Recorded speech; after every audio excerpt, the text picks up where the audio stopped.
Right, welcome ladies and gentlemen. Who had the biggest box office flops in 2023? Guess? Can you guess? I mean, it's part of the title, isn't it, really? Disney did. Surprising absolutely no one but Disney, which is really sad. It goes to show how out of touch they truly are. And I say sad because, you know, at the end of the day, Disney once made good films. I'd like them to make good films again. It's good to have good content. But it just really does go to show how far they've fallen. That a lot of their movies were, what made up the biggest flops. Pretty bad, actually. So we'll take a look at this article from Deadline. It's a little bit old, but it's still worth taking a look at. And I just thought we would take a look and, I guess, have a good guide through it. So hit subscribe if you're new here, folks, and please do turn the bell notifications on. For more, if you like what I do here, consider supporting via Patreon. You can find a link down below. Or you can go to mrhshop.com, link down below, and grab yourself some really cool merch. Anyway, let's take a look, shall we? So like I said, Disney had some of the biggest box office bombs of 2023. I do think that's interesting, and I do think the general response from mainstream media is interesting about it as well. Because they don't normally do this. They have recently, they've started more and more. But yeah, we're now getting sort of responses from mainstream media that I was not really expecting. Seldom do they actually report on this stuff. So I thought we'd take a look. It says there's Deadline's most valuable blockbuster tournament is back, which they do this every year. And believe it or not, Disney had some of the most ones in the last few years as well. So while studios during COVID wildly embraced the theatrical day and date model when cinemas were closed, they soon realised that there's nothing more profitable than a theatrical release. I've been saying this for years. Streaming will never take over because it can't. Physically, it will never generate the profit. But it says this, if anything, theatrical is the advertisement for a movie's longevity in subsequent home entertainment windows. Entering the conversation in 2023 were the streamers such as Apple, who have also realised the necessity of theatrical to eventize their movies. The financial data pulled together here for Deadline's most valuable blockbuster tournament is culled by seasoned and trusted sources. So, the film The Marvels, as you see here, net loss $237 million. So the first film is a Marvel film. This was the powerhouse of blockbusters at one point. $237 million it lost. That's crazy. Absolutely crazy. It says this, when Marvel fanboys or fangirls smell it's going to be good, they crowd the theatre, but when it's a dud, they stay away. One would think a sequel to a $1.1 billion grossing female superhero movie would be logical and asked for, but it wasn't a sequel. And it also casts some doubt onto that $1.1 billion mark as well, doesn't it? Quite a lot, actually. So they do actually get their numbers wrong, just as an FYI as well. So you see here, box office total revenue was $218 million. That's what it got. Expenses though, $455. So it had production costs of $270 million, print and ad, marketing 110.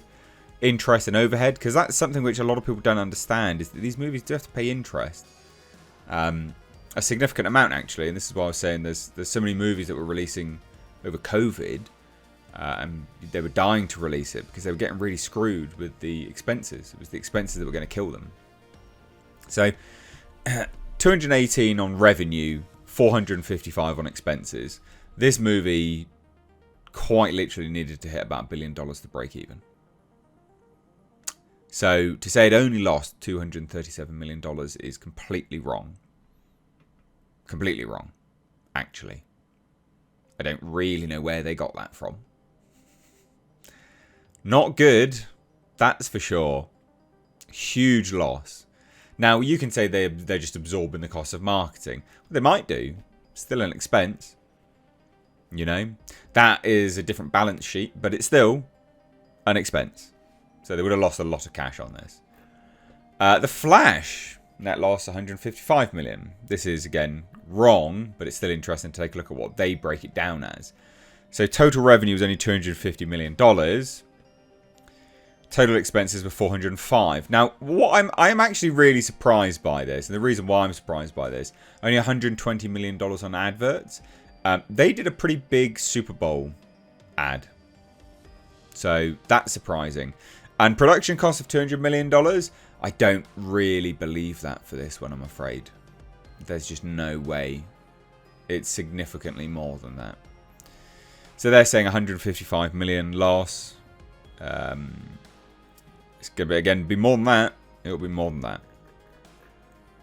Oh, and then Indiana Jones, net loss of 143 million. No, more than that. But let's see what they say.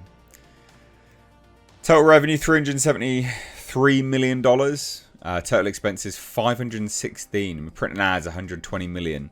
Production costs 300 million. I mean, these kind of numbers are just staggeringly insane.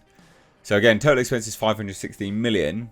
It would have needed about $1 billion to break even. These things are just madness. And this is why Disney does have about a debt close to, I think, of around $50 billion at the moment. It's not a small amount, guys. Not a small amount. Wish. This is another film that was... This is a sort of a bit of a comedic one, because this one was supposed to celebrate Disney's centennial year. It was like 100 years of Disney, which, yeah, this bombed. Production cost of $200 million. Some of this are estimated, by the way. Print and ads, 100. Interest, 40.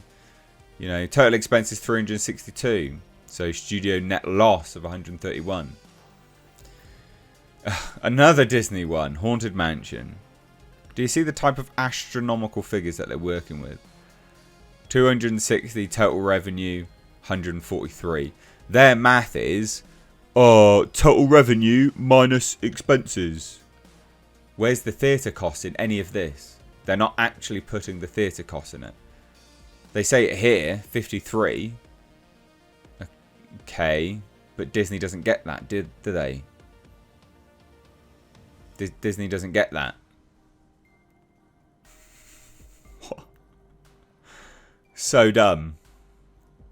So dumb. Bizarre. Or maybe they're working it out of the worldwide. They're getting that, then home entertainment. I'm guessing that's how they're doing it. Maybe. Still crazy. And that's it. I mean, I just thought this was interesting.